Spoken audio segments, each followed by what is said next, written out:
ಕಮ್ಯುನಿಸಂನ ಕೆಲಸವೇ ಡೆಮೋಕ್ರಸಿಯನ್ನು ನಾಶ ಮಾಡುವಂಥದ್ದು. ರಷ್ಯಾದಲ್ಲಿ ಜೇನಿನ ಹೊಳೆನೆ ಹರಿತಾ ಇದೆ, ಹಾಲಿನ ಮಳೆನೆ ಸುರಿತಾ ಇದೆ ಅಂತ ಇಲ್ಲಿ ಬಂದು ಅವರು ರೀಪ್ರೊಡ್ಯೂಸ್ ಮಾಡಬೇಕು. ನಂಬುದ್ರಿಪ್ಪ ಅದು ನಮ್ಮ ಸಿದ್ಧಲಿಂಗಯ್ಯ ತರದವ್ರಿಗೆ ಮಾದರಿ ಯಾತ್ರ. ದಲಿತ ಚಳುವಳಿ, ಬಂಡಾಯ ಚಳುವಳಿಗೆ ಅಡಿಯಾಳ ಅದ್ರೊಳಗೆ ಸೇರ್ಕೊಂಡ್ಬಿಡ್ತವ್ರು. ಯಾರು ಆ ಸಾಹಿತ್ಯದಲ್ಲಿ ತುಂಬಾ ಮುಂಚೂಣಿಯಲ್ಲಿ ಅವತ್ತು ಗುರುತಿಸ್ಕೊಂಡಿದ್ರು ಅವ್ರು ಯಾರೂ ಕೂಡ ಇದನ್ನು ಕುರಿತು ಒಂದು ಕವನವೂ ಬರೀಲಿಲ್ಲ, ಒಂದ್ ಕಥೆನೂ ಬರೀಲಿಲ್ಲ. ನಾಟಕ ಬರೆಯೋದು ದೂರದ ಮಾತು. ಇಷ್ಟು ವರ್ಷ ಅವ್ರ ಮುಂದಕ್ಕೂ ನಾಟಕ ಬರೆದ್ರು ಇವರೆಲ್ಲರೂ ಕೂಡ. ಶಿವರಾಮ್ ಕಾರಂತರು ಅವ್ರಿಗೆ ಕೊಟ್ಟಿದ್ದಂತ ಪ್ರಶಸ್ತಿಯನ್ನ ವಾಪಸ್ ಕೊಟ್ರು. ಬದುಕು ಮತ್ತು ಬರಹದ ನಡುವೆ ದಲಿತ ಬಂಡಾಯದ ಸಂದರ್ಭದಲ್ಲಿ ಬಹಳವಾದ ಬಿರುಕು ಕಾಣಿಸ್ಕೊಳ್ಳಕ್ಕೆ ಶುರುವಾಯ್ತು.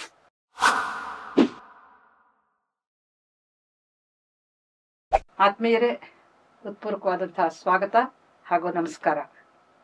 ಇವತ್ತು ಒಂದು ಉತ್ಸಾಹಕರವಾದಂತಹ ಉಲ್ಲಾಸಕರವಾದಂತಹ ವಾತಾವರಣ ಸ್ಟುಡಿಯೋದಲ್ಲಿ. ಯಾಕೆ ಅಂತ ಹೇಳ್ತೀನಿ. ಇವತ್ತು ಡಾಕ್ಟರ್ ಜಿ.ಬಿ. ಹರೀಶ್ ಮತ್ತೆ ಬಂದಿದ್ದಾರೆ.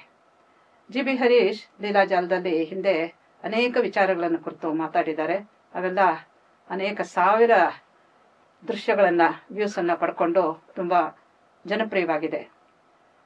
ಜಿ.ಬಿ. ಹರೀಶನ್ನ ನಾನು ಲೀಲಾಜಾಲ ಪ್ರೇಕ್ಷಕರಿಗಷ್ಟೇ ಅಲ್ಲ, ಕನ್ನಡದವ್ರಿಗೆ ಯಾರಿಗೂ ಪರಿಚಯ ಮಾಡಿಕೊಡ್ಬೇಕಾಗಿಲ್ಲ, ಅಷ್ಟರ ಮಟ್ಟಿಗೆ ಮನೆಮಾತಾಗಿರುವಂಥವ್ರು. ಇವತ್ತಿನ ಅಂದರೆ ಸದ್ಯ ಕಾಲದಲ್ಲಿ ಕನ್ನಡ ವಾಂಗ್ಮಯದಲ್ಲಿ ಕನ್ನಡದ ಸಾಹಿತ್ಯ ವಲಯಗಳ ಮತ್ತು ತತ್ವಶಾಸ್ತ್ರಗಳ ಚಿಂತನೆಯ ಧಾರೆ ಏನಾದರೂ ಇದ್ದರೆ ಅದು ಗಟ್ಟಿಯಾಗಿರೋದು ಜಿ.ಬಿ. ಹರೀಶ್ ಅವರ ಮೂಲಕ. ಕನ್ನಡದಲ್ಲಿ ನಾವು ನೋಡಿದ ಹಾಗೆ ತುಂಬ ಒಡಕಲ ಧ್ವನಿಗಳೇ ಜಾಸ್ತಿ. ಆ ಒಡಕಲ ಧ್ವನಿಗಳಿಗೆ ಏನಂದ್ರೆ ಯಾವ ಒಂದು ದೃಷ್ಟಿಯೂ ಇಲ್ಲ, ಯಾವ ಒಂದು ಡೈರೆಕ್ಷನ್, ಒಂದು ಮಾರ್ಗವೂ ಇಲ್ಲ. ಆ ರೀತಿಯಾಗಿ ಚೆಲ್ಲಾಪಿಲ್ಲಿಯಾಗಿ ಹರಿದು ಹೋಗುವಂಥದ್ದು. ಆದರೆ ಅವೆಲ್ಲಕ್ಕೂ ಕೂಡ ಒಂದು ಸಮಾನವಾದಂಥದ್ದು ಏನಪ್ಪಾ ಅಂತ ಹೇಳಿದ್ರೆ, ಭಾರತೀಯ ಸಂಸ್ಕೃತಿಯನ್ನ, ಭಾರತೀಯ ಧರ್ಮವನ್ನ, ಭಾರತೀಯತೆಯನ್ನ ಹಳೆಯುವಂಥ ಒಂದು ಏಕಸೂತ್ರವನ್ನು ಇಟ್ಕೊಂಡು ಈ ಒಡಕಲ ಧ್ವನಿಗಳು ತುಂಬಾ ಸದ್ದು ಮಾಡ್ತಾ ಇದೆ. ಇಂಥ ಸಂದರ್ಭದಲ್ಲಿ ಒಂದು ವಿಶಿಷ್ಟವಾದಂತಹ ರೀತಿಯಲ್ಲಿ ಅಧ್ಯಯನ ಪೂರ್ವಕವಾಗಿ ನಿಜವಾಗ್ಲೂ ಈ ಭಾರತೀಯ ಸತ್ವ ಏನು, ಸಾಹಿತ್ಯದಲ್ಲಿ ಹೇಗೆ ಅದು ಪ್ರಕಟವಾಗಿದೆ, ತತ್ವಶಾಸ್ತ್ರದಲ್ಲಿ ಹೇಗಿದೆ, ತಂತ್ರ ಮಂತ್ರಾದಿ ಶಾಸ್ತ್ರಗಳಲ್ಲಿ ಯಾವುದಕ್ಕೆ ಭಾರತ ಹೆಸರಾಗಿದೆಯೋ ಅಂಥ ಕಲೆಗಳಲ್ಲಿ, ಶಾಸ್ತ್ರಗಳಲ್ಲಿ, ತತ್ವಶಾಸ್ತ್ರದಲ್ಲಿ ಯಾವ ರೀತಿ ಅದು ಪ್ರಕಟಗೊಂಡಿದೆ ಅನ್ನೋದನ್ನ ಬಹಳ ಗಂಭೀರವಾದಂತಹ ಅಧ್ಯಯನದ ಮೂಲಕ ಇವತ್ತು ಜನರಿಗೆ ತಿಳಿಸ್ಕೊಡ್ತಾ ಇರುವಂಥವರು ಡಾಕ್ಟರ್ ಜಿ.ಬಿ. ಹರೀಶ್ ಅವರು.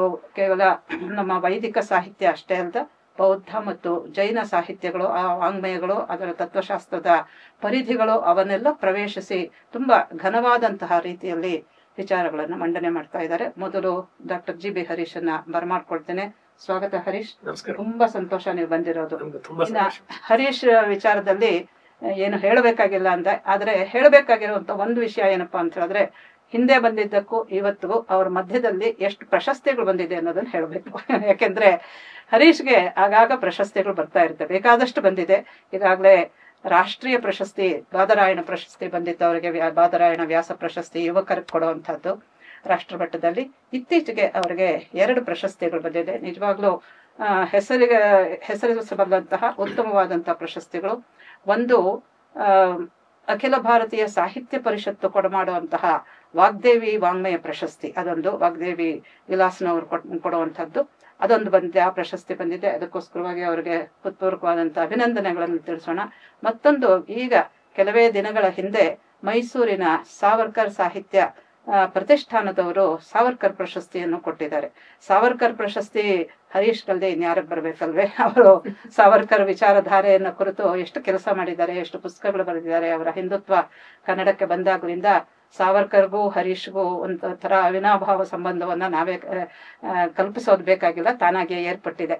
ಹೀಗೆ ಅನೇಕ ವಿಚಾರಗಳಲ್ಲಿ, ಅದರಲ್ಲೂ ತತ್ವಶಾಸ್ತ್ರದ ವಿಚಾರದಲ್ಲಿ, ಭಾರತೀಯತೆಯ ವಿಚಾರದಲ್ಲಿ ಹರೀಶ್ ಅವರದ್ದು ಗಟ್ಟಿ ಧ್ವನಿ. ಅದಕ್ಕೋಸ್ಕರವಾಗಿ ಆ ಸಾಹಿತ್ಯದ ಹಿನ್ನೆಲೆಯಲ್ಲಿ, ಅದರಲ್ಲೂ ನವೋದಯ ಕಾಲದ ನಂತರ ಬಂದಂತಹ ಸಾಹಿತ್ಯ ಏನಿದೆ ಅದರಲ್ಲಿ ಯಾರ್ಯಾರು ಕೆಲಸ ಮಾಡಿದ್ರು, ಏನೇನು ಮಾಡಿದ್ರು, ಯಾವ್ಯಾವ ರೀತಿ ಕಲ್ಲು ಹಾಕಿದ್ರು ಈ ನಮ್ಮ ಸಾಹಿತ್ಯಕ್ಕೆ, ಈ ವಾಂಗ್ಮಯಕ್ಕೆ, ಈ ತತ್ವಶಾಸ್ತ್ರಕ್ಕೆ, ಈ ಸಭ್ಯತೆಗೆ, ಈ ಸಂಸ್ಕೃತಿಗೆ, ಇದೆಲ್ಲ ಬಹಳ ಚೆನ್ನಾಗಿ ವಿಮರ್ಶಾಪೂರ್ವಕವಾಗಿ ಅಧ್ಯಯನ ಮಾಡ್ಕೊಂಡಿದ್ದಾರೆ. ಅದಕ್ಕೋಸ್ಕರವಾಗಿ ಅವರನ್ನು ಕರೆದಿದ್ದೇನೆ. ನಾನು ಇತ್ತೀಚೆಗೆ ಸಣ್ಣದಾಗ ಒಂದು ವಿಡಿಯೋ ಮಾಡಿದ್ದೆ, ರಾಷ್ಟ್ರಕವಿ ಶಿವರುದ್ರಪ್ಪನವರ ಅಭಿಪ್ರಾಯಗಳು ಏನು ಇದ್ರ ಬಗ್ಗೆ ಅಂತ, ರಾಮ ಮಂದಿರದ ಬಗ್ಗೆ ಅವರ ಅಭಿಪ್ರಾಯ ಏನು ಅಂತ, ಆಮೇಲೆ ಇಲ್ಲದ ದೇವರ ಎಲ್ಲೋ ಹುಡುಕಿದೆ ಅಂತ. ಅಲ್ಲ, ಚರ್ಚೆನೇ ಇಲ್ಲದೆ ದೇವರೇ ಇಲ್ಲ ಅಂತ ಇವರೇ ಹೇಳ್ಬಿಡೋದ ನಿಷ್ಕರ್ಷೆ ಮಾಡಿ. ಇವರ ಸಂತತಿಯ ಮುಂದೆ ಬಂದಿದ್ದು ಕನ್ನಡ ಸಾಹಿತ್ಯದಲ್ಲಿ. ಸೊ ಈ ಹಿನ್ನೆಲೆಯಲ್ಲಿ ಜಿ ಬಿ ಹರೀಶ್ ಅವರು ಇವತ್ತು ಮಾತಾಡ್ತಾ ಇದ್ದಾರೆ. ನಮ್ಗೆಲ್ಲರಿಗೂ ಚಿರಪರಿಚಿತರಾಗಿರುವಂತಹ ಲಂಕೇಶರು ಇತ್ಯಾದಿ ಎಲ್ಲ ಬೇಕಷ್ಟು ಜನ ಇದಾರಲ್ಲ, ಇವರ ಸಾಹಿತ್ಯಗಳು, ಇವರ ನಿಲುವುಗಳು, ಇವರು ಮಾಡಿರುವಂತಹ ಅಪಚಾರಗಳು ಒಟ್ಟು ಸಾಹಿತ್ಯ ವಲಯಕ್ಕೆ, ಕನ್ನಡಿಗರಿಗೆ, ಕನ್ನಡ ಚಿಂತನೆಗೆ ಏನ್ ಮಾಡಿದ್ದಾರೆ ಅನ್ನೋದನ್ನೆಲ್ಲ ಆಧಾರ ಪೂರ್ವಕವಾಗಿ ತುಂಬಾ ಚೆನ್ನಾಗಿ ನಿರೂಪಣೆ ಮಾಡ್ತಾ ಇದ್ದಾರೆ. ಹರೀಶ್ಗೆ ಮತ್ತೊಮ್ಮೆ ಅಭಿನಂದನೆಗಳನ್ನು ತಿಳಿಸ್ತಾ ಅವರಿಗೆ ಹೊಸದಾಗಿ ಬಂದಿರುವಂತಹ ಪ್ರಶಸ್ತಿಗಳಿಗೋಸ್ಕರವಾಗಿ ಅವರನ್ನ ಸ್ಟುಡಿಯೋಗೆ ಬರ್ಮಾಡ್ಕೊಂಡು ಆರಂಭ ಮಾಡಿ ಅಂತ ಕೇಳ್ಕೊಳ್ತಾ ಇದ್ದೇನೆ. ಪ್ರಾರಂಭದಲ್ಲೇ ಹೇಳಬೇಕು ಅಂದ್ರೆ, ನಮ್ಮಲ್ಲಿ ಕನ್ನಡ ಸಾಹಿತ್ಯದಲ್ಲಿ ನವೋದಯ ಆದ್ಮೇಲೆ, ಅಂದ್ರೆ ನವೋದಯ ಅನ್ನೋದು ನಮಗೆ ಗೊತ್ತಿರುವಂತೆ ಒಂದು ಅರುಣೋದಯ ಅಂತ ಇದೆ. ಅರುಣೋದಯದ ನಂತರದ ಕಾಲದಲ್ಲಿ ನವೋದಯ ಅಂದ್ರೆ ಎಲ್ಲಿ ನಮಗೆ ಮಾಸ್ತಿಯವರು, ಬಿ ಎಂ ಶ್ರೀಕಂಠಯ್ಯನವರು, ಬೇಂದ್ರೆ, ಕುವೆಂಪು, ಆಲೂರು ವೆಂಕಟರಾಯರು, ಹೀಗೆ ಇನ್ನು ಮಧುರಚಂದ್ರರು, ಇನ್ನು ಅನೇಕರು ಆ ಕಾಲದಲ್ಲಿ ಸಾಹಿತ್ಯವನ್ನು ರಚನೆ ಮಾಡಿದರು. ಅವರಿಗೆ 3 ಧಾರೆಗಳ ಪ್ರಭಾವ ಇತ್ತು. ನಮ್ಮ ವಿಷಯ ಅದಲ್ಲದೆ ಇರೋದ್ರಿಂದ ಸಂಕ್ಷಿಪ್ತವಾಗಿ ಹೇಳಿ ಮುಂದಕ್ಕೆ ಬರ್ತೀನಿ. ಒಂದು ಕನ್ನಡದ ಧಾರೆ, ಇನ್ನೊಂದು ಸಂಸ್ಕೃತದ ಪರಿಚಯ ಧಾರೆ, ಮೂರನೇದು ಪಾಶ್ಚಾತ್ಯ, ಅದು ಫ್ರೆಂಚ್ ಇರಬಹುದು, ಗ್ರೀಕ್ ಇರಬಹುದು, ಇಂಗ್ಲಿಷ್ ಇರಬಹುದು, ಅದರ ಸ್ಪಷ್ಟವಾದ ತಿಳುವಳಿಕೆ ಇಟ್ಕೊಂಡು, ಆದ್ರೆ ಒಂದು ದೇಸೀಯತೆಯನ್ನ, ಒಂದು ಭಾರತೀಯತೆಗೆ ಬೆಲೆ ಕೊಟ್ಟು ಇವರೆಲ್ಲ ಯಾರ್ಯಾರು ಮಹನೀಯರು ಹೇಳಿದ್ವಿ ಅವರೆಲ್ಲರೂ ಕೂಡ ಆ ಕೆಲಸವನ್ನ ಮಾಡಿದ್ರು. ಅಂದ್ರೆ ಅವರಿಗೆ ಯಾವುದೇ ಒಂದು ಸಂಕುಚಿತ ಇರಲಿಲ್ಲ. ಅವ್ರು ಈ ಕಡೆ ಉದಾಹರಣೆಗೆ ನೀವು ಮಾಸ್ತಿಯವ್ರನ್ನ ತಗೊಂಡ್ರೆ ಅವರು ಆಳ್ವಾರರ ಬಗ್ಗೆನೂ ಬರೀತಿರ್ತಾರೆ, ಅವರು ಕನ್ನಡದಲ್ಲಿ ಸಣ್ಣ ಕಥೆಗಳ ಜನಕ ಅನ್ಸ್ಕೊಳ್ತಾರೆ. ಅವರ ಆ ಕಡೆ ಇಂಗ್ಲಿಷ್ನಿಂದ ಅವರು ಕಿಂಗ್ಲಿಯರ್ ನಾಟಕವನ್ನು ಅನುವಾದ ಮಾಡ್ತಾರೆ. ಮತ್ತು ಆ ಕಾಲದ ಸಾಮಾಜಿಕ ರಾಜಕೀಯ ವಿಚಾರಗಳನ್ನ ಅವರು ಹೇಳೋದಿಕ್ಕೆ ಅವರೇ ಒಂದು ಜೀವನ ಅನ್ನೋ ಪತ್ರಿಕೆಯನ್ನು ನಡೆಸಿ ಎಡಿಟರ್ ಆಗಿ ಬಹಳ ವರ್ಷಗಳ ಕಾಲ ಸರ್ಕಾರಿ ಕೆಲಸದಲ್ಲಿ ಇರ್ತಾರೆ ಅಲ್ವಾ. ಇದು ತುಂಬಾ ಒಂದು ಬ್ಯಾಲೆನ್ಸ್ಡ್ ಆಗಿರುವ, ಹಾಗಂತ ಇವತ್ತಿನ ಕಾಲದಲ್ಲಿ ಅಡ್ಜಸ್ಟ್ಮೆಂಟ್ ಅಂತಾರಲ್ಲ, ಅಂದ್ರೆ ಪೊಲಿಟಿಕಲಿ ಕರೆಕ್ಟ್ ಹಾಗೇನಲ್ಲ. ಈಗ ವಿಶ್ವ ಹಿಂದೂ ಪರಿಷತ್ತಿನ ಪ್ರಾರಂಭದ ದಿನಗಳಲ್ಲಿ ಅದಕ್ಕೆ ಬೆಂಬಲವಾಗಿ ನಿಂತವ್ರು ಮಾಸ್ತಿ ವೆಂಕಟೇಶಯ್ಯಂಗಾರರು. ಇದು ಸರಿಯಾಗಿ ದಾಖಲಾಗಿಲ್ಲ. ಇದನ್ನ ಗುಲ್ವಾಡಿ ಅವರು ಯಾವುದೋ ಒಂದು ಸಂದರ್ಭದಲ್ಲಿ ವಿಶ್ವ ಹಿಂದೂ ಪರಿಷತ್ತಿನ ಬಗ್ಗೆ ಬಂದಾಗ ತರಂಗ ಪತ್ರಿಕೆಯಲ್ಲಿ ಮಾಸ್ತಿಯವರ ಅಭಿಪ್ರಾಯ ಕೊಟ್ಟಿದ್ರು. ರಾಷ್ಟ್ರೀಯ ಸ್ವಯಂ ಸೇವಕ ಸಂಘದ 2ನೇ ಸರಸಂಘಚಾಲಕರು ಗುರೂಜಿ ಗೊಳ್ವಲ್ಕರ್ ಬೆಂಗಳೂರಿಗೆ ಬಂದಾಗ ಒಂದ್ಸತಿ ಅವರು ಅರೆಸ್ಟ್ ಆಗೋ ಸಂದರ್ಭ ಬರುತ್ತೆ. ಮಾಸ್ತಿಯವರು ಅವ್ರನ್ನ ಬೆಳೆಸಿರ್ತಾರೆ. ಅಂದ್ರೆ ಈ ತರದ ಅನೇಕ ಸಂಗತಿಗಳು ಇದೆ. ಸಾವರ್ಕರ್ ಅವರು ಬೆಂಗಳೂರಿಗೆ ಬಂದು ಹೋಗ್ತಾ ಇದ್ರು, ಆಲೂರು ವೆಂಕಟರಾಯರು ಮತ್ತು ಸಾವರ್ಕರ್ ಅವರು ಕ್ಲಾಸ್ಮೇಟ್ಸ್ ಅಥವಾ ಒಂದೇ ಕಾಲಘಟ್ಟ, ಅದೆಲ್ಲ ಮುಂದಿಂದು. ಇದೆಲ್ಲ ಕಳೆದು ಸೆಕೆಂಡ್ ವರ್ಲ್ಡ್ ವಾರ್ ಆಗಿ ಇಡೀ ವಿಶ್ವದಾದ್ಯಂತ, ಅದನ್ನ ವರ್ಲ್ಡ್ ವಾರ್ ಅಂತ ಕರಿಬೇಕೋ ಮೇಡಮ್, ಅಥವಾ ಬರೀ ಅವ್ರದ ಯುರೋಪಿಯನ್ ವಾರ್ ಅಂತ ಕರಿಬೇಕು? ಯಾಕೆಂದ್ರೆ ಆಫ್ರಿಕಾಗ ಅದ್ರಲ್ಲಿ ಏನು ಪಾತ್ರ ಇರ್ಲಿಲ್ಲ, ಅಷ್ಟೇನೆ. ಅದನ್ನ ನೀವು ಜಾಗತಿಕ ಯುದ್ಧ ಅಂತ ಕರೆಯೋಕ್ಕಿಂತ, ವರ್ಲ್ಡ್ ವಾರ್ ಅಂತ ಹೇಳೋದಕ್ಕಿಂತ ಇಟ್ಸ್ ಏನ್ ಹೇಳ್ತೀರಾ, ಅದಕ್ಕೊಂದು ದೊಡ್ಡ ವಾರು ಅನ್ನೋ ರೀತಿಯಲ್ಲಿ ಇಟ್ಕೋ, ಮಹಾಯುದ್ಧ ಅಂತ ಹೇಳ್ಬೋದು, ಬೇಕಾದ್ರೆ ಗ್ರೇಟ್ ವಾರ್ ಅಂತ ಹೇಳ್ಬೋದು, though there is no greatness in it. ಅವಾಗ ಏನು ನಮ್ಗೆಲ್ಲ ಗೊತ್ತಿರುವಂತೆ ಆ ವಾರ್ ಆದ್ಮೇಲೆ 2 ಬ್ಲಾಕ್ ಆಯ್ತು. ಇಡೀ ಪ್ರಪಂಚದ ರಾಜಕೀಯದಲ್ಲಿ 2 ಬಣಗಳು ಹುಟ್ಟಾಯ್ತು. ಇದು ರಾಜ್ಯಶಾಸ್ತ್ರ ವಿದ್ಯಾರ್ಥಿಗಳಿಗೆ ಎಲ್ರಿಗೂ ಗೊತ್ತಿರುತ್ತೆ. ಒಂದು ಅಮೆರಿಕನ್ ಬ್ಲಾಕ್, ಅದು ಕ್ಯಾಪಿಟಲಿಸ್ಟ್ ಬಂಡವಾಳಶಾಹಿ ಒಂದು ಗುಂಪು. ಇನ್ನೊಂದು ರಷ್ಯಾ ಹೋಗಿ USSR ಆಯಿತು, ಅದು ಒಂದು ಕಮ್ಯುನಿಸ್ಟ್ ಬ್ಲಾಕ್ ಅಥವಾ ಸೋವಿಯತ್ ಬ್ಲಾಕ್. ಸ್ವಲ್ಪ ಅವ್ರ ಜೊತೆ ಮುನಿಸ್ಕೊಂಡು ಇವರು ಚೀನಾದವರು ಮಾವೋತ್ಸೆ ತುಂಕಾಲದಲ್ಲಿ ಒಂದು ಬೇರೆ ಗುಂಪು ಮಾಡ್ಕೊಂಡ್ರು. ಆಗ ಅಮೆರಿಕಾದವರು ತಾವು ಕಂಟ್ರೋಲ್ ಮಾಡುವ ದೇಶಗಳ ಸಾಹಿತ್ಯವನ್ನ, ಸಂಸ್ಕೃತಿಯನ್ನ, ನೃತ್ಯವನ್ನ, ಸಿನಿಮಾನ, ಅಂದ್ರೆ ಇದೊಂದು ದೊಡ್ಡ ಪ್ಲಾಟ್ ನಾನು ಹೇಳ್ತಾ ಇರೋದು ನಮ್ಮ ಲೀಲಾಜಾಲದ ಪ್ರೇಕ್ಷಕರಿಗೆ, ವೀಕ್ಷಕರಿಗೆ, ಇದು ಅನೇಕರು ಹೊಸ ತಲೆಮಾರಿಗೆ ಗೊತ್ತಿಲ್ಲದೇನೂ ಇರ್ಬೋದು. ಅವಾಗ ಕ್ಯಾಪಿಟಲಿಸಂನ ಮಹತ್ವ, ಕೈಗಾರಿಕೆಗಳಿಂದ ಹೇಗೆ ಜಗತ್ತು ಉದ್ಧಾರ ಆಗುತ್ತೆ, ಪ್ರಕೃತಿ ಏನ್ ನಾಶ ಆಗುತ್ತೆ ಅಂತ ಅವ್ರೇನು ಹೇಳ್ಬೇಕಾಗಿಲ್ಲ. ಈ ಒನ್ ಸೈಡೆಡ್ ಸ್ಟೋರಿಯನ್ನು ಹೇಳುವಂತ ಸಾಕಷ್ಟು ಮೆಟೀರಿಯಲ್ ಬಂತು. ಅದರಲ್ಲಿ ಫಿಲಿಪ್ಸ್ ಪ್ರಾಟ್ ಅನ್ನೋನು ತುಂಬಾ ಕೆಲಸ ಮಾಡಿದ, ಸ್ಪೈ ಅವನು ಆಕ್ಚುಲಿ, ಅವನು ಇಲ್ಲಿ ಕೆಲಸ ಮಾಡಿದ. ಅದಾದ್ಮೇಲೆ ರಷ್ಯಾ ಕಡೆಯಿಂದ ಏನ್ ಮಾಡಿದ್ರು, ಸಾಹಿತಿಗಳನ್ನ, ಕಲಾವಿದರನ್ನೆಲ್ಲ ಅವಾಗವಾಗ USSR ಗೆ ಕಳಿಸ್ಕೊಳ್ಳೋದು, ಅವ್ರನ್ನೆಲ್ಲ ಅಲ್ಲಿ ಓಡಾಡ್ಸೋದು.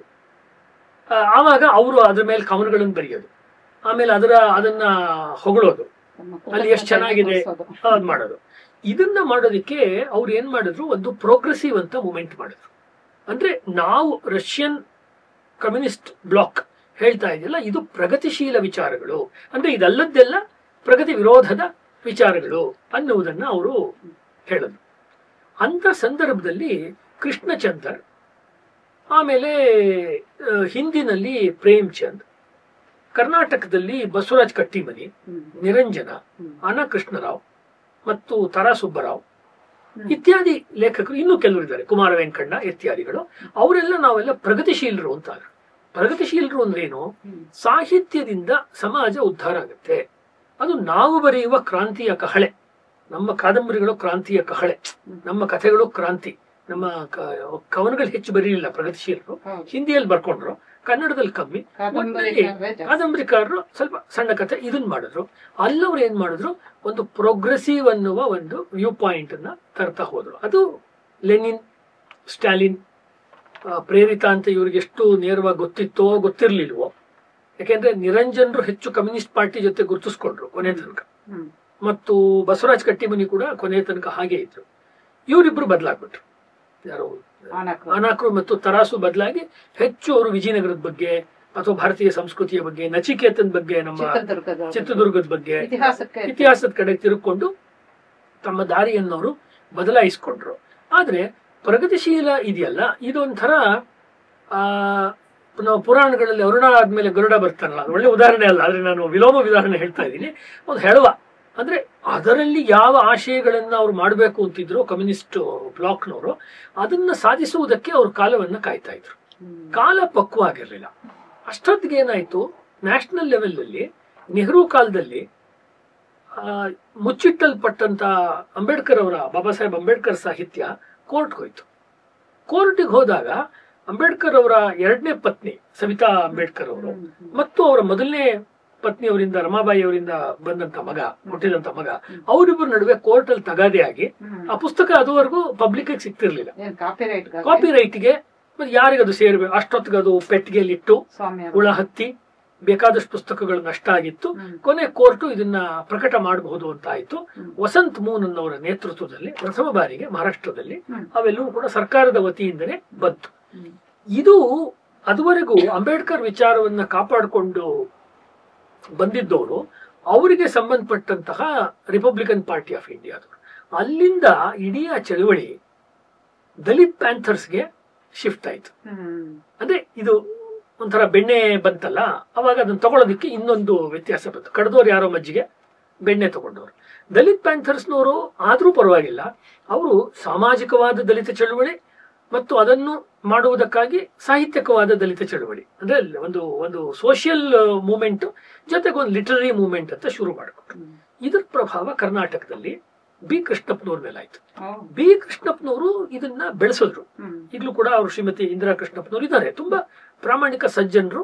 ಅಂದ್ರೆ ವೈಚಾರಿಕವಾಗಿ ಅವ್ರ ವಿಚಾರದಲ್ಲಿ ನಾವು ಭಿನ್ನಾಭಿಪ್ರಾಯ ಹೇಳ್ಬೋದು, ಏನಾದ್ರೂ ಅವರ ಕಾಳಜಿಗಳು ತುಂಬಾ ಪ್ರಾಮಾಣಿಕ, ವ್ಯಕ್ತಿಶಃ ಸಜ್ಜನರು. ಅವರ ಕೈಯಿಂದ ಈ ಚಳವಳಿ ಮುಂದಕ್ಕೆ ಯಾರು ದಲಿತ ಕವಿ ಸಿದ್ಲಿಂಗಯ್ಯ ಅಂತ ಗುರುತಿಸ್ತಾರೆ, ಇವತ್ತಿಲ್ಲ, ನಮ್ಮ ಆತ್ಮೀಯರು ಆಗಿದ್ರು, ಅವರು ಇತ್ತೀಚೆಗೆ ತೀರ್ಕೊಂಡ್ರು, MLC ಆಗಿದ್ರು ಎಲ್ಲ ಅವರು, ಮತ್ತು ದೇವನೂರ್ ಮಹಾದೇವ ಅವ್ರ ಕೈಗೆ ಬಂತು.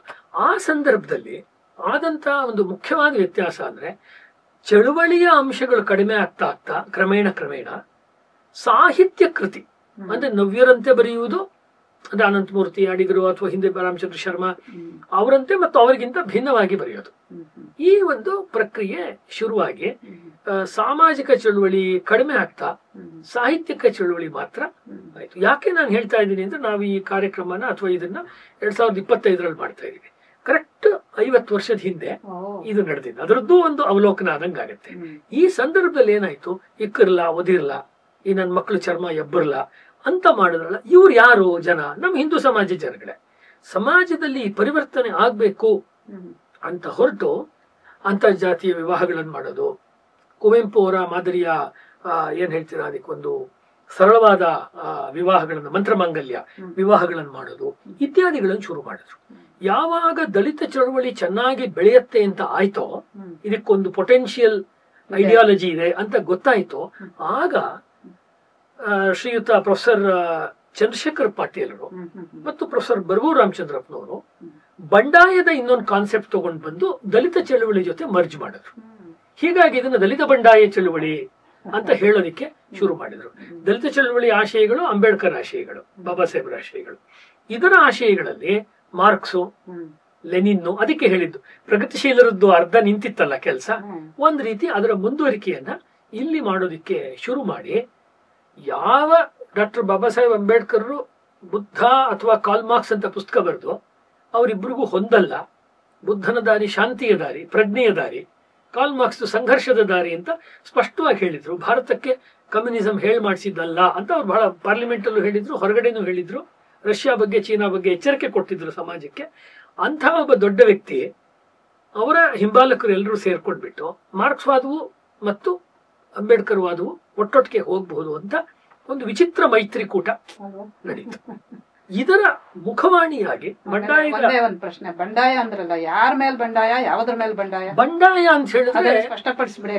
ಇದು ಇದುವರೆಗೂ ಭಾರತದಲ್ಲಿ ನಡ್ಕೊಂಡು ಬಂದಿರತಕ್ಕಂತಹ ವೇದೋಪನಿಷತ್ತುಗಳು, ಪುರಾಣಗಳು, ರಾಮಾಯಣ, ಮಹಾಭಾರತ ಇತ್ಯಾದಿ ಏನಿದೆ, ಇದರಲ್ಲಿ ಒಂದಲ್ಲ ಒಂದು ರೀತಿಯಲ್ಲಿ ಶೋಷಣೆಯೇ ಇದೆ. ಯಾರನ್ನ ನಾವು ಮಧ್ಯಮ ಜಾತಿ ಅಥವಾ ಕಮ್ಯುನಿಟಿಗಳ ಸಮುದಾಯಗಳು ಅಂತೀವಿ, ತಳವರ್ಗದ ಸಮುದಾಯಗಳು ಅಂತೀವಿ, ಅವರ ಆಶಯಗಳು ಯಾವುದುವೆ ಇಲ್ಲಿ ಸರಿಯಾಗಿ ಪ್ರತಿಬಿಂಬಿತವಾಗಿಲ್ಲ. ಆಮೇಲೆ ಸ್ತ್ರೀಯರನ್ನ ಇಲ್ಲಿರುವ ಈ ಎಲ್ಲ ಸಾಹಿತ್ಯ ಶೋಷಣೆ ಮಾಡ್ಕೊಂಡು ಬಂದಿದೆ. ಇದು ಅವರ ಮೇಜರ್ ಆಗಿತ್ತು. ಹೀಗಾಗಿ ಒಂದು ಈ ಸಾಹಿತ್ಯವನ್ನ ನಾವು ತಿರಸ್ಕರಿಸಬೇಕು, ಅಥವಾ ಈ ಸಾಹಿತ್ಯದ ಪ್ರತಿಭೆಗಳನ್ನೇ ಇಟ್ಕೊಂಡು ನಾವು ಅದನ್ನ ವಿಲೋಮವಾಗಿ ತಲೆಕೆಳಕಾಗಿ ನಾವು ಪಾತ್ರ ಸೃಷ್ಟಿಗಳನ್ನ ಮಾಡಬೇಕು. ಈ ಆಶಯವನ್ನ ಅವರು ಇಟ್ಕೊಂಡು ಸನಾತನ ಧರ್ಮದ ಮೇಲೆ ಒಂದು ಬಂಡಾಯ, ಸನಾತನ ಧರ್ಮದ ಹೇಳ್ಬೋದು. ಅಲ್ಲಿ ಒಂದು ವ್ಯತ್ಯಾಸ ಅಂದ್ರೆ ಜೈನ ಸಾಹಿತ್ಯವೂ ಸನಾತನದ್ದೇ ಭಾಗ, ಮತ್ತು ಕನ್ನಡ ಸಾಹಿತ್ಯಕ್ಕೆ ಬಹಳ ದೊಡ್ಡ ಕೊಡುಗೆ ಪಂಪಾರನ್ನ ಇತ್ಯಾದಿ ಜೈನ ಕವಿಗಳು. ಹೆಚ್ಚಾಗಿ ಅದರ ಕಡೆಗೆ ಅವರು ಗಮನ ಕೊಡಕ್ ಹೋಗ್ಲಿಲ್ಲ. ದಲಿತ ಬಂಡಾಯದು ಇದು ಒಂದು ಒಳ ರಾಜಕೀಯ. ಯಾಕೆಂದ್ರೆ ಅದಾದ್ಮೇಲೆ ವಚನ ಚಳುವಳಿ ಬರುತ್ತೆ ಕರ್ನಾಟಕ, ಅದನ್ನ ಅವ್ರು ತುಂಬಾ ಗಟ್ಟಿಯಾಗಿ ಹಿಡ್ಕೊಂಡ್ರು. ಈ ದಲಿತ ಬಂಡಾಯದವರು ವಚನ ಚಳುವಳಿ, ಅದರಲ್ಲೂ ಕೂಡ ಎರಡು ಪಾರ್ಟ್ ಇದೆ ಮೇಡಮ್. ವಚನ ಚಳುವಳಿಯಲ್ಲಿ ಒಂದು ಸಾಮಾಜಿಕವಾದ ಆಶಯ ಮತ್ತು ಆಧ್ಯಾತ್ಮಿಕವಾದ ವಿಚಾರಗಳನ್ನಿರುವ ಭಕ್ತಿ ಭಂಡಾರಿ ಬಸವಣ್ಣವ್ರ ವಿಚಾರ, ಇನ್ನೊಂದು ಇನ್ನೂ ಹೆಚ್ಚು ಆಳವಾಗಿರ್ತಕ್ಕಂತಹ ಯೋಗಕ್ಕೆ ಸಂಬಂಧಪಟ್ಟ ಆಧ್ಯಾತ್ಮಿಕವನ್ನೇ ಪೂರ್ತಿ ಮಿಸ್ಟಿಸಿಸಂ ಇಟ್ಕೊಂಡಿರುವಂತ ಅಲ್ಲಮ ಪ್ರಭುಗಳು ಮತ್ತು ಉರಿಲಿಂಗ ಪೆದ್ದಿ, ಈ ತರದ ಅನೇಕ ವ್ಯಕ್ತಿಗಳು ಬರ್ತಾರೆ. ಮಾತೆಂಬುದು ಜ್ಯೋತಿರ್ಲಿಂಗ ಇತ್ಯಾದಿ ಮಾತು ಹೇಳ್ತಾರಲ್ಲ, ಅಲ್ಲೂ ಕೂಡ ಒಂದು ಸ್ಕೀಸಮ್ ಅಂತಾರೆ ಇಂಗ್ಲಿಷ್ ನಲ್ಲಿ. ಒಂದು ವ್ಯತ್ಯಾಸ ನಮಗೆ ಕಾಣಿಸುತ್ತೆ. ಅಂದ್ರೆ ದಲಿತ ಬಂಡಾಯ ಚಳುವಳಿಯಲ್ಲಿ ಬಂದವರಿಗೆ ಬಸವಣ್ಣ ಸಾಮಾಜಿಕ ಕ್ರಾಂತಿಯ ಹರಿಕಾರನಾದ್ರು, ಆದ್ರೆ ಬಸವಣ್ಣನಲ್ಲಿ ಇರುವಂತ ನಿಜವಾದ ಶಿವಯೋಗ ಇದೆಯಲ್ಲ, ಅದು ಅವ್ರಿಗಷ್ಟು ಮುಖ್ಯ ಆಗ್ಲಿಲ್ಲ. ಅದೇ ತರ ಅಕ್ಕ ಮಹಾದೇವಿ ಈ ಲೋಕದ ಗಂಡರನ್ನೆಲ್ಲ ಒಲೆಗೆ ಹಾಕು ಅನ್ನುವ ಮಾತು ಮುಖ್ಯವಾಯಿತೆ ಹೊರತು, ಅವಳು ಅದನ್ನ ಮಾತಾಡ್ತಿರೋ ಪಾತಳಿ ಪ್ಲೇನು ಒಂದು ಆಧ್ಯಾತ್ಮಿಕವಾದ ಪ್ಲೇನ್ ಅಲ್ಲಿ ಮಾತಾಡ್ತೀವಿ. ಯಾಕೆ ಹೇಳ್ತಿದ್ದಾಳೆ ಆ ಮಾತು? ಅವಳು ಯಾವ ಗಂಡನನ್ನು ಅದು ಬೇಡ ಅವ್ರಿಗೆ. ಅವಳ ಗುರಿ ಚನ್ನಮಲ್ಲಿಕಾರ್ಜುನ ಇದೆಯಲ್ಲ, ದಲಿತ ಬಂಡಾಯದವ್ರ ಗುರಿ ಚನ್ನಮಲ್ಲಿಕಾರ್ಜುನ ಆಗಿರ್ಲಿಲ್ಲ. ಇದನ್ನ ಶಂಕರ್ ಮುಕಾಶಿ ಪುಣೇಕರ್ ನಂಗೆ ಬಹಳ ಪ್ರಿಯವಾದ ಲೇಖಕರು. ಅವರು ನವ್ಯರನ್ನು ಕೂಡ ಚೆನ್ನಾಗಿ ತಮಾಷೆ ಮಾಡಿ ಲೇಖನಗಳ ಪುಸ್ತಕಗಳನ್ನು ಬರೆದಿದ್ರು. ನಟನಾರಾಯಣಿ ಕಾದಂಬರಿ ಇತ್ಯಾದಿಗಳು, ಅವಧೇಶ್ವರಿ ಕಾದಂಬರಿ, ಕೇಂದ್ರ ಸಾಹಿತ್ಯ ಅಕಾಡೆಮಿ ಕೂಡ ಬಂತು. ನಾನು ಅವರ ಸಮಗ್ರ ಸಾಹಿತ್ಯವನ್ನ ಕನ್ನಡದಲ್ಲಿ ಎಡಿಟ್ ಮಾಡಿದ್ದೀನಿ. ಅವರು ಮಾತು ಹೇಳ್ತಾರೆ, ಅವ್ರ ವಚನ ಸಾಹಿತ್ಯದ ಬಗ್ಗೆ ಒಂದು ಒಳ್ಳೆ ಲೇಖನ ಇದೆ ಬಸವಣ್ಣನ ಬಗ್ಗೆ. ಅದ್ರಲ್ಲಿ ಮೊಕಾಶಿ ಅವ್ರು ಏನ್ ಹೇಳ್ತಾರೆ, ಡೋಂಟ್ ಫೈಂಡ್ ಲೆನಿನ್ ಇನ್ ಬಸವಣ್ಣ. ಅಂದ್ರೆ ಇಡೀ ಚಳವಳಿಗನ್ನ ಒಂದು ಶರ ಬರೆದಂತಿದೆ. ಇದು ನಮ್ಮಲ್ಲಾಯ್ತು. ಉದಾಹರಣೆ ದೇಜಗೌ ಮೈಸೂರು ವಿಶ್ವವಿದ್ಯಾಲಯದ ಪ್ರೊಫೆಸರ್ ಆಗಿತ್ತು. ಅವರು ಮುಂದೆ ಅವರು ಕ್ರೈಸ್ತರಾಗಿದ್ರು ಅಂತ ಅವರು ಅಂತ್ಯ ಸಂಸ್ಕಾರದ ಸಮಯದಲ್ಲಿ ಗೊತ್ತಾಯ್ತು. ಕುವೆಂಪು ಅವರ ಬಹಳ ಅರ್ಥ ಶಿಷ್ಯ ವಲಯದಲ್ಲಿ ಗುರುತಿಸ್ಕೊಂಡು ಡೋಂಟ್ ಫೈಂಡ್ ಲೆನಿನ್ ಇನ್ ಬಸವಣ್ಣ ಅಂತ ಹೇಳಿ ಶಂಕರ್ ಮುಕಾಶಿ ಪುಣೇಕರ್ ಹೇಳಿದ ಕಾರಣ ನಾನು ಜೇಜಗೌರ ಬಗ್ಗೆ ಪ್ರಸ್ತಾಪ ಮಾಡಿದೆ. ಅವರು ಒಂದು ಉಪನ್ಯಾಸದಲ್ಲೇನೆ ಬಸವಣ್ಣ ಮತ್ತು ಮಾರ್ಕ್ಸ್ನ ಹೋಲಿಕೆ ಮಾಡಿ ಅವರು ಪ್ರಾಯ ಪುಸ್ತಕವೇ ಬಂತು ಕರ್ನಾಟಕ ವಿಶ್ವವಿದ್ಯಾಲಯ ಧಾರವಾಡದ ಕಡೆಯಿಂದ. ಅಂದ್ರೆ ಈ ತರದ ಒಂದು ಮಿಸ್ನೋಮರ್, ಒಂದು ತಪ್ಪು ಕಲ್ಪನೆ, ಅಥವಾ ಇದನ್ನ ಏನು ನಾವು ತಮಾಷೆ ಅನ್ಬೇಕೋ ಅಥವಾ ಒಂದು ಸಾಹಿತ್ಯಿಕ ಚೇಷ್ಟೆ ಅಂತ ಕರಿಬೇಕೋ, ಅದು ದೊಡ್ಡ ದೊಡ್ಡ ಹೆಸರುಗಳವರಿಂದನೇ ಶುರುವಾಯಿತು. ಮತ್ತು ಸಮಾಜದಲ್ಲಿ ಇರ್ತಕ್ಕಂತಹ ಬೇರೆ ಬೇರೆ ಧಾರ್ಮಿಕ ಮುಖಂಡರಿಗೂ ಬಸವಣ್ಣ ಕ್ರಾಂತಿಕಾರಿ ಅಂತ ಕರೆದ್ರೆ ತಪ್ಪೇನು ಅಂತ ಭಾವನೆನೂ 70 ಅಥವಾ 80 ದಶಕದಲ್ಲಿ ಬಂದಿರ್ಲಿಬಹುದು. ಆದ್ರೆ ಮಾರ್ಕ್ಸ್ ಉಂಟು ಮಾಡಿದ ಕ್ರಾಂತಿ ಏನು, ಅದು ಅದರ ಇಂಪ್ಲಿಕೇಶನ್, ಅದರ ಪರಿಣಾಮ, ರಷ್ಯಾದಲ್ಲಿ ಏನೇನು ಹಿಂಸಾಚಾರ ಆಯ್ತು, ಸ್ಟಾಲಿನ್ ಏನ್ ಮಾಡ್ದ, ಲೆನಿನ್ ಏನ್ ಮಾಡ್ದ, ಮುಂದೆ ಬಂದ ಇವರೇನಾದ್ರು ಹತ್ಯಾಕಾಂಡಗಳೇನಾಯ್ತು, ಅಲ್ಲಿ ಬುದ್ಧಿಜೀವಿಗಳನ್ನ ಹೆಂಗ್ ಕೊಂದ್ರು, ಸಾಹಿತಿಗಳನ್ನ ಹೇಗೆ ನಿರ್ನಾಮ ಮಾಡಿದ್ರು, ಸೋಲ್ಜಿನಿತ್ಸಿನ್ ಅಂತವನು ಓಡೋಗ್ಬೇಕಾಯ್ತು. ನಾನು ಹೇಳುವಾಗ ಶುರು ಮಾಡದ್ನಲ್ಲ, ಕಮ್ಯುನಿಸ್ಟ್ ಬ್ಲಾಕ್ ಅಂತಿತ್ತಲ್ಲ, ಅವರು ನಮ್ಮ ಬುದ್ಧಿಜೀವಿಗಳನ್ನ ಅವರ ದೇಶಕ್ಕೆ ಕರೆಸ್ಕೊಂಡು ಅವ್ರಿಗೆಲ್ಲ ಖಾನಾ ಪೀನಾ ಅಂತ ನಮ್ಗೆಲ್ಲ ವೀಕ್ಷಕರಿಗೆ ಗೊತ್ತಾಗುತ್ತೆ. ಸಂಜೆ ಹೊತ್ತು ಅವ್ರನ್ನ ಚೆನ್ನಾಗಿ ಭರಿಸ್ಕೊಂಡು ಉಪಚಾರಗಳನ್ನೆಲ್ಲ ಮಾಡಿ ಅವ್ರಿಗೆ, ಅದರಿಂದ ರಷ್ಯಾದಲ್ಲಿ ಜೇನಿನ ಹೊಳೆನೆ ಹರಿತಾ ಇದೆ, ಹಾಲಿನ ಮಳೆನೆ ಸುರಿತಾ ಇದೆ ಅಂತ ಇಲ್ಲಿ ಬಂದು ಅವರು ರೀಪ್ರೊಡ್ಯೂಸ್ ಮಾಡಬೇಕು. ಹಾಗಾಗಿ ನೀವು ರಾಜ್ ಕಪೂರ್ ಅವರ ಅನೇಕ ಸಿನಿಮಾಗಳಲ್ಲಿ ರಷ್ಯಾದ ಬಗ್ಗೆ ಅವರನ್ನು ಬಹಳ ಪಾಪ್ಯುಲರ್ ಆದ್ರು. ಕಾರಣ ಅಂದ್ರೆ ಬಡತನವನ್ನ ತೋರಿಸೋದು, ಬಡವರ್ಗಗಳ ಬಗ್ಗೆ, ಬಡತನಕ್ಕೆ ಪರಿಹಾರ ಆಗ್ಬೇಕು, ಅವ್ರಿಗೆಲ್ಲ ವಸತಿ ಆಗ್ಬೇಕು, ಉದ್ಯೋಗ ಸಿಗ್ಬೇಕು, ಶಿಕ್ಷಣ ಸಿಗ್ಬೇಕು, ಅವರೆಲ್ಲರೂ ಚೆನ್ನಾಗಾಗ್ಬೇಕು ಅನ್ನೋದ್ರ ಬಗ್ಗೆ ನಮ್ಮ ಯಾರಿಗೂ ವಿರೋಧ ಇಲ್ಲ. ಅದು ನಾವು ತುಂಬಾ ಸ್ವಾಗತ ಮಾಡುವ ಕೆಲಸಗಳನ್ನೇ ನಾವೆಲ್ಲ ಮಾಡ್ತಿದೀವಿ. ಆದ್ರೆ ಅದು ಕಮ್ಯುನಿಸಂನ ಜಪಿಸಿದ್ರೆ ಆಗತ್ತೆ ಅಂತ ಡೆಮಾಕ್ರೆಟಿಕ್ ಕಂಟ್ರಿನಲ್ಲಿ ಒಪ್ಪೋದು ಹೆಂಗೆ? ಯಾಕೆಂದ್ರೆ ಡೆಮಾಕ್ರಸಿಗೂ ಕಮ್ಯುನಿಸಂಗೂ ಹೊಂದಾಣಿಕೆ ಆಗದೇ ಇಲ್ಲ. ಡೆಮಾಕ್ರಸಿಯ ಕೆಲಸವೇ, ಕಮ್ಯುನಿಸಂನ ಕೆಲಸವೇ ಡೆಮಾಕ್ರಸಿಯನ್ನು ನಾಶ ಮಾಡುವಂಥದ್ದು. ಆದ್ರೆ ಡೆಮಾಕ್ರಸಿಯನ್ನ ಭಾರತದಲ್ಲಿ ಕಿತ್ತೆಸಿತೀವಿ ಅಂತ ಹೊರಟಂತಹ BT ರಣದಿವೆ, EMS ನಂಬೂದ್ರಿಪಾದ್, ಇಂಥವ್ರು, ವಿಶೇಷವಾಗಿ ನಂಬೂದ್ರಿಪಾದ್ ನಮ್ಮ ಸಿದ್ಲಿಂಗಯ್ಯ ತರದವ್ರಿಗೆ ಮಾದರಿಯಾದ್ರು. ಎಷ್ಟೋ ಸತಿ ನನ್ನ ಹತ್ರವೇ ಮಾತಾಡುವಾಗ ಮೇಷ್ಟ್ರು ಸಿದ್ಲಿಂಗಯ್ಯನವರು ತುಂಬಾ ಆತ್ಮೀಯವಾಗಿ ನಾವು ಮಾತನಾಡ್ತಿದ್ವಿ. ಅದು ಅವ್ರ ಬಗ್ಗೆ ವೈಯಕ್ತಿಕವಾಗಿ ನಾನು ಗೌರವ ಇಟ್ಕೊಂಡು, ವೈಚಾರಿಕ ತುಂಬಾ ಖಡಾಖಂಡಿತವಾದ ಭಿನ್ನಾಭಿಪ್ರಾಯ ಇಟ್ಕೊಂಡು ಹೇಳ್ತಾ ಇದ್ದೀನಿ. ಅವ್ರ ಬಗ್ಗೆ ವೈಯಕ್ತಿಕವಾದ ಏನಿಲ್ಲ ನನಗೆ. ಅವರು EMS ನಂಬೂದ್ರಿಪಾದ್ ನಂಬಿದ್ರೆ, EMS ನಂಬೂದ್ರಿಪಾದ್ ಅವರು ಇಲ್ಲಿ ಡೆಮಾಕ್ರೆಟಿಕ್ ಸಿಸ್ಟಮ್ ಇರಬಾರ್ದು ಅಂತ ಅದನ್ನ ಬುಡಮೇಲು ಮಾಡಕ್ ನೋಡಿ, ಯಾವಾಗ ಆಗ್ಲಿಲ್ವೋ ಅವರು ಮೊದಲನೇ ಜನರಲ್ ಎಲೆಕ್ಷನ್ ಟೈಮ್ನಲ್ಲಿ ಅನೇಕ ಡಿಸ್ಟರ್ಬೆನ್ಸ್ ಮಾಡುವ ಪ್ರಯತ್ನಗಳನ್ನೆಲ್ಲ ಕಮ್ಯುನಿಸ್ಟ್ ಪಾರ್ಟಿ ಮಾಡಿದ್ರು. ಯಾವಾಗ ಅದಾಗ್ಲಿಲ್ವೋ, ಇಲ್ಲ ನಾವು ಒಂಥರ ಡೆಮಾಕ್ರೆಟಿಕ್ ಆಗಿದ್ಕೊಂಡೇ ನಮ್ಮ ಕಮ್ಯುನಿಸ್ಟ್ ವಿಚಾರಗಳನ್ನು ಮಾಡ್ತೀವಿ ಅಂತ ಮುಂದೆ ಭೂಪೇಶ್ ದತ್ತ ಅಥವಾ ಇಂದ್ರಕುಮಾರು ಈ ತರದವರು ಬೇರೆಯವರೆಲ್ಲ ಪಾರ್ಲಿಮೆಂಟೇರಿಯನ್ಸ್ ಆಗಿ ಅವರು ಬೆಳ್ಕೊಂಡು ಬಂದ್ರು. ಇದು ನಮಗೆ ಗೊತ್ತಿರೋದು. ಅಂದ್ರೆ ಪ್ರಜಾಪ್ರಭುತ್ವವನ್ನ ಬುಡಮೇಲು ಮಾಡುವ ವಿಚಾರ ಉಳ್ಳವರನ್ನೇ, ಪ್ರಜಾಪ್ರಭುತ್ವ ಸ್ಥಾಪನೆಗೆ ಸಹಾಯ ಮಾಡಿದ ಬಾಬಾ ಸಾಹೇಬ್ ಅಂಬೇಡ್ಕರ್ ಅನುಯಾಯಿಗಳು ಅನ್ನೋರು ತಮ್ಮ ಜೊತೆ ತಗೊಂಡಿದ್ರಿಂದ ದಲಿತ ಚಳುವಳಿ, ಬಂಡಾಯ ಚಳುವಳಿಗೆ ಒಂದ್ ರೀತಿ ಇದಾಯ್ತು, ಸಬ್ಮರ್ಜ್ ಆದದ್ದು, ಅಡಿಯಾಳ ಅದ್ರೊಳಗೆ ಸೇರ್ಕೊಂಡ್ಬಿಡ್ತು. ಅದರಲ್ಲಿ ಸೇರ್ಕೊಂಡ್ಬಿಟ್ಟು ಅದರ ಆಶಯಗಳು ಹೊರಟೋಯ್ತು. ಹಂಗಾಗಿ ಎಲ್ಲ ಕಡೆ ಕೆಂಪು, ಲಂಕೇಶ್ ಅವರ ಕವನದಲ್ಲಿ ಕೆಂಪಾದವೋ ಎಲ್ಲ ಕೆಂಪಾದವೋ, ಎಲ್ಲವೂ ಕೆಂಪು ಕಾಣಿಸೋಕ್ ಶುರು ಮಾಡ್ತು. ಇಲ್ಲಿ ಬಂದ ಸಮಸ್ಯೆ ಅಂದ್ರೆ ಆಸಿಡ್ ಟೆಸ್ಟ್ ವಿಷಯಕ್ಕೆ ಬರ್ತೀನಿ ನಾನು. ಒಬ್ಬ ವ್ಯಕ್ತಿಯ ಯೋಗ್ಯತೆ ಗೊತ್ತಾಗೋದು ಯಾವಾಗ? ಸುಖಕರ ಸಂದರ್ಭದಲ್ಲ. ಸಮಾಜವಾಗ್ಲಿ, ಪ್ರಕೃತಿಯಾಗ್ಲಿ, ವಿಧಿ ಆಗ್ಲಿ ಅವ್ರ ಮೇಲೆ ಕಷ್ಟಗಳ ಮಳೆಯನ್ನ ಸುರಿಸಿದಾಗ ಅವ್ರು ಯಾವ ತರ ಉಕ್ಕಿನಂತೆ ನಿಲ್ತಾರ, ಬಂಡೆಯಂತೆ ನಿಲ್ತಾರ, ಕರಗಿ ಹೋಗ್ತಾರ. ಆ ಒಂದು ಸದವಕಾಶವನ್ನ ನಮ್ಮ ದಲಿತ ಬಂಡಾಯದ ಮಿತ್ರರಿಗೆ ಅಥವಾ ಯಾವುದೇ ವೈಚಾರಿಕ ಗುಂಪುಗಳ ಜನಗಳಿಗೆ ಶ್ರೀಮತಿ ಇಂದಿರಾ ಗಾಂಧಿಯವರು ತಂದುಕೊಟ್ರು.